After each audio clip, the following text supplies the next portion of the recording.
అయ్యారు అయ్యారు బాబు గారు వచ్చారు. రండి బాబు రండి. ఇలాగేమండి. రైల్లో వచ్చారండయ్యా బస్సులో వచ్చారా? బస్సులోరా. ఓహో మామూలు బస్సులోనండయ్యా డీలక్స్ బస్సులోనా? డీలక్స్ బస్సులోరా. ఓహో ఆర్టీసీ బస్సులోనండయ్యా ప్రైవేట్ బస్సులోనా? నువ్వు నోరు మూసుకుంటావా నేను చేయవాడినా? ఓహో ఆహా. అన్నా నాన్న రమేష్. నాన్న అమ్మా ఇంతకాలం ఏమైపోయావురా? నీకోసమని మీ అమ్మ ఎక్కని కొండ లేదు మొక్కని బండ లేదురా. పేపర్లో వేయించినా పోలీస్ రిపోర్ట్ ఇచ్చినా అప్రతిష్ట అని ఇన్నాళ్ళు సంశయిస్తూ ఉండిపోయాం. ముందు కూర్చోనన్నా. ఇన్నాళ్ళు ఎక్కడున్నావురా? హైదరాబాద్ లో ఉద్యోగంలో చేరానమ్మా. అక్కడ చాలా బాగుంది. అలాగా హైదరాబాద్ వెళ్ళావా? ఇక్కడ మా అన్నయ్య కనకం నీ గురించి బెంగ పెట్టుకున్నారా నాన్న? అదిగో వాళ్లే ఆ కాంత కనకాల పోరు పడలేక నేను ఇల్లు వదిలి పారిపోయానమ్మా. నాన్న హైదరాబాద్ లో నాకు అమ్మాయి ఎదురైంది. ఆ అమ్మాయికి నేను మనసిచ్చాను. పెళ్ళంటూ చేసుకుంటే ఆ అమ్మాయిని చేసుకుంటాను కానీ మీరు చెప్పే కాంతాన్నో కనకాన్నో చేసుకోను కాక చేసుకోను. కుదరదు. వాళ్ళలో ఎవరినో ఒకరిని చేసుకునే తీరాలని మీరు పట్టుపడితే ఇదే మనకి చివరి చూపు అవుతుంది. అదే మాట్రా. చెల్లెలు కూతురు కోసం కన్న కొడుకును కాదనుకునేంతటి మూర్ఖుని కాదురా నేను. మాకు నువ్వు కావాలరా. అవునరా. అమ్మా నీ సంతోషం కావాలి. బావా బావా ఇన్నాళ్ళు ఏమైపోయి అల్లుడు? బావా బావా అల్లు వచ్చావా? శుభం. నా చెల్లెలు, ఓయ్ నా పెళ్ళాం అన్న, వాళ్ళ పిల్లలు. నేను జనాంతికంగా చెప్పేది మీరందరూ సావధానంగా వినండి.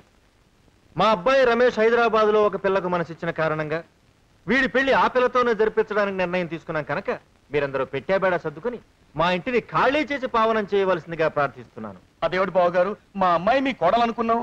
మమ్మల్ని ఇల్లు వదిలి పొమ్మంటావా? ఇదేమన్నారా అన్నయ్య? ఒరే అయోమయం, అయ్యా వీళ్ళు నలుగురు తక్షణం మన ఇల్లు వదిలి వెళ్ళిపోవాలరా. ఉసుకో. తమరు బయలుదేరతారండయ్యా? నన్ను బయలుదేరదీమంటారా? వద్దు మహాప్రభు వద్దు. నువ్వు కల్పించుకుని ప్రశ్నలు మొదలు పెడితే పిచ్చివాడి చేతిలో చిక్కిన పచ్చప్పడాల పిండి ఉండలా మా బుర్ర అష్టవంకర్లో తిరిగిపోతుంది. మేమే వెళ్ళిపోతాం బాబు, తక్షణమే వెళ్ళిపోతాం. రావే. అవును, హైదరాబాద్ లో ఎక్కడున్నారా? సంజీవ్ రెడ్డి నగర్ లో రూమ్ తీసుకున్నాను నాన్న. అలాగా. అన్నట్టు రే, హైదరాబాద్ లో శానయ్య అని నా చిన్ననాటి స్నేహితుడు అక్కడ ఉన్నాడు. నీకేదన్నా మాట సాయం అవసరం అయితే చేస్తాడు. అడ్రస్ ఇస్తాను, ఒకసారి అతను కలు. అలాగే నాన్న. ఆయన పేరేమిటాను? శానయ్య.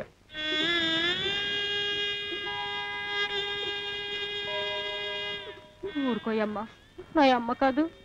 తినటేళ్ళ నుంచి నువ్వు పచ్చి గంగైనా ముట్టలేదు. నెగిసి కుసింత ఎంగిలి పడమ్మా. వద్దు దుర్గా, నాకు చచ్చిపోవాలనిపిస్తోంది. ఎలా చావాలో తెలియటం లేదు. నన్ను చంపేవా దుర్గా? తప్పమ్మా, అట్టా టూసులు ఆడకూడదు. పైన సదాసేవతలుంటారు. నన్ను పెళ్లి చేసుకోవడానికి ఆయన నన్ను కొనుక్కొచ్చారట దుర్గా. నువ్వు విన్నావు కదా? ఆ సచ్చిను నిన్ను పెళ్లి చేసుకుంటారంటే జరిగిపోద్దేటమ్మా. లోకంలో పచ్చని చెట్లు సేలు పెరుగుతున్నాయంటే ఇంకా కుసింత మంచితనం మిగిలిందమ్మా. మరీ అంత అరాచకం అయిపోలేదు. పిల్లను కొనుక్కొచ్చి పెంచుకుంటా అంటే సంతులేనోడు కదా కన్నబిడ్డలా చూసుకుంటాడని సంతోషించాను. ఆడి కడుపులో ఇంత కుళ్ళు ఉంటది అనుకోనేదే. మరే నాను ఆ మాట కల్లో కూడా అనుకోలేదు మావా. 50 ఏళ్ళు దాటినోడు 16 ఏళ్ల పసిపిల్లని చేసుకోవడానికి సిద్ధమైపోయాడంటే బేమంగారు చెప్పినట్టు పేళయం త్వరలోనే వచ్చేస్తదే దుర్గా. అరే రే, ఓ పసిపిల్లని పెంచి పెద్ద చేసి పెళ్లి చేసుకోవాలనుకున్నాను. ప్రపంచం మొత్తం మీద ఈయనే చూసామే. శశి ఆడి గురించి తలుచుకుంటేనే ఒళ్ళంతా అగ్గెట్టినట్టు మండిపోతుంది. ఇక ఈ సన్నాసిగాడి పని చేయలేము. ఇయ్యాల నౌకరీ మానేస్తాను. ఆ నుంచి దూరంగా పోదాంపా. మాలోకం, ఇక్కడ నన్ను ఒంటరిదాన్ని చేసి మీరు వెళ్ళిపోతారా? అవునమ్మా, నీకు జరుగుతున్న అన్యాయం చూస్తా మేము ఇక్కడ ఉండలేము. మేము వెళ్ళిపోతామమ్మా.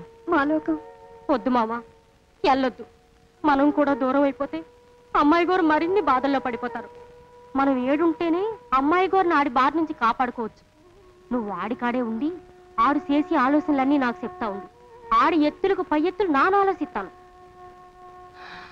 సరే, అమ్మాయి గారికి మేలు జరుగుద్దంటే నా మనసు చంపుకునేనా సరే ఆడికాడి ఊడిగిన చేస్తా. అమ్మా, నీ ఎంట నీడలా మేముంటామమ్మా. నీకేసేడు జరగదమ్మా, నా మాట నమ్ము. నీ పెళ్లి నువ్వు కోరుకున్న బాబుతోనే జరుగుతుంది. ఆ కనకమాలక్ష్మి తల్లి మీద ఆన. నేగమ్మ, పెరిగేసుకుని 2 ముద్దలు తిను. నాకొద్దు. ఏడి చేస్తదమ్మా, నా మాట విను. వెళ్ళు, 2 ముద్దలు తిను. నేగమ్మ, పద.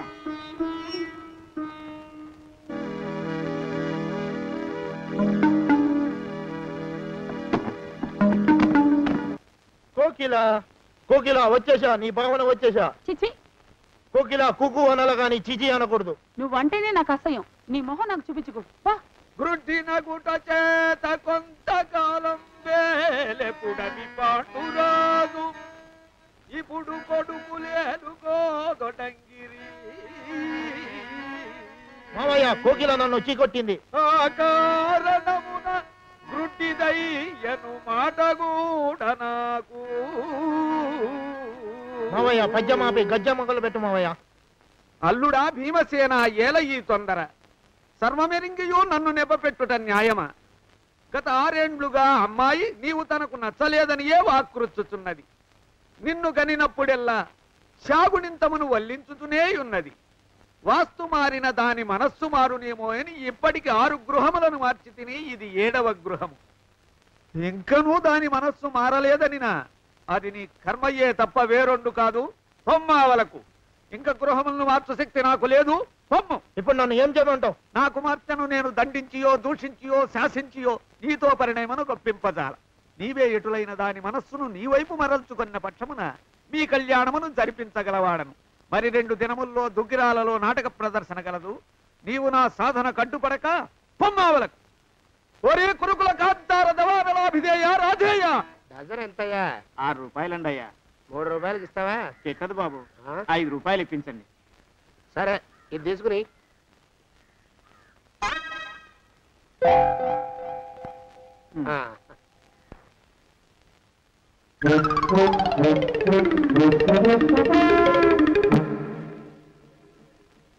బాబు, మా అయ్యగారు నీ దగ్గర డజన్ అట్టిపళ్ళు కొన్నారు కదా? అవునండి అయ్యా. పాపం ముసలుడివి, నీ మీకు జాలిపడి 5 రూపాయలు ఇచ్చిరమ్మన్నారు. మహారాజు ధర్మప్రభువులు. ఎంత మంచివారు. ఈయనే నా మొగుడు. ఏదో నాటకం ఆడి మా బావ పీడ వదిలించుకోవాలి.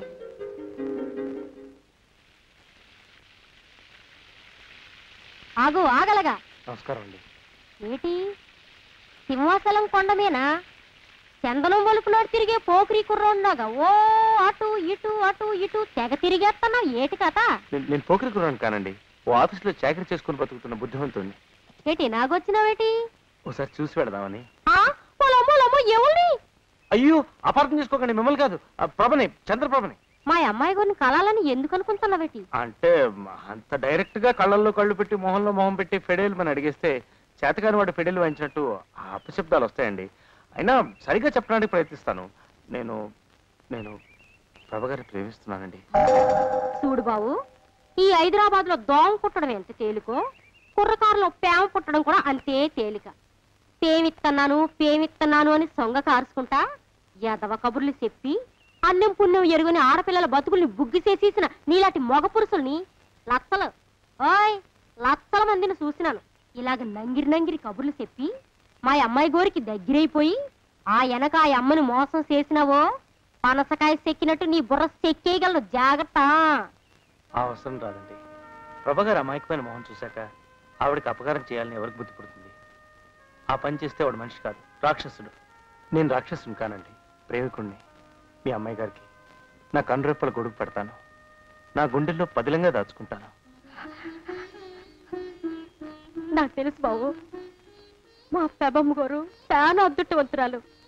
బాబు నేను చూడగానే అనుకున్నాను బాబు నువ్వు అందరు కుర్రోళ్ళు ఆటోడివి కావని. అయినా పరీక్ష చేద్దామని ఇట్ట పెసిల్ వేసినాను అంతే. రా బాబు, అమ్మాయి గారిని శుద్ధిగా రా.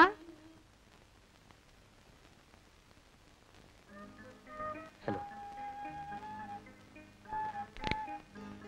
నీ మధ్య నానెందుకు పానకంలో పుడకనాగా? నన్ను వెళ్తానమ్మా. మధ్యనొచ్చి చూస్తా ఉంటా. 3 ముళ్ళు పడిదాకా మడిసికి మధ్యన కనీసం 3 అడుగులు దూరం ఉండాల. అది గుర్తెట్టుకోండి.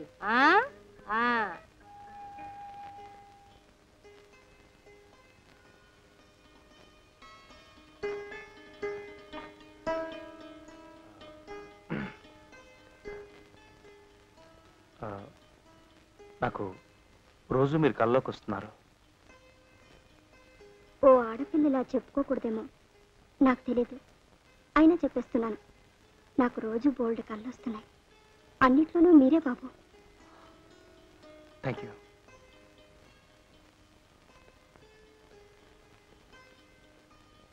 ఎలా ఉన్నారు? ఎదురు చూస్తున్నాను. నా కోసమా? కాదు, చావు కోసం. అదేమిటండి?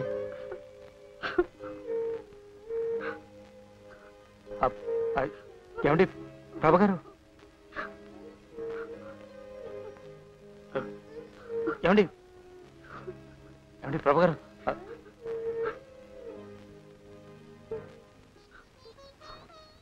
ప్రభగారు ఊరుకోండి ప్లీజ్. ఇప్పుడు ఏమైంది నేడుపు? ప్రభగారు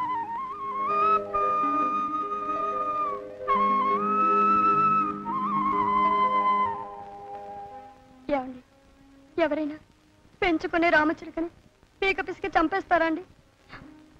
ఇంట్లో పెరిగే కుందేల్ని కూర వండుకుని తినేస్తారా? ఎంత రాక్షసుడైనా అలాంటి పని చేయలేడు. కానీ మా బావగారు చేయాలనుకుంటున్నారండి. మీ బావగారు ఎవరు? ఆయన ఏం చేయాలనుకుంటున్నాడు? నాకు అమ్మ నాన్న ఎవరూ లేరండి.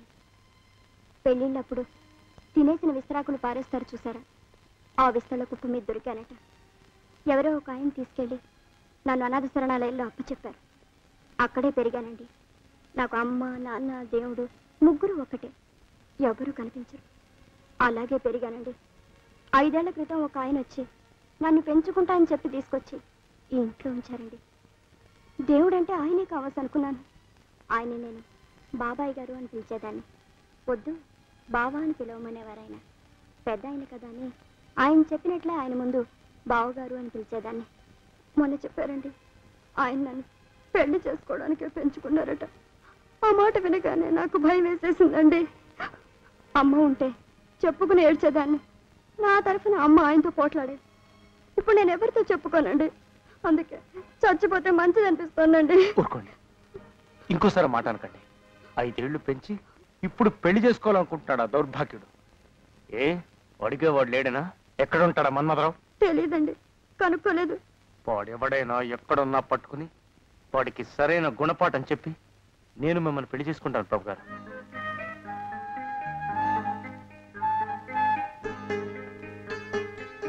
నిజంగానండి? నిజంగా మీరు నన్ను పెళ్లి చేసుకుంటారా?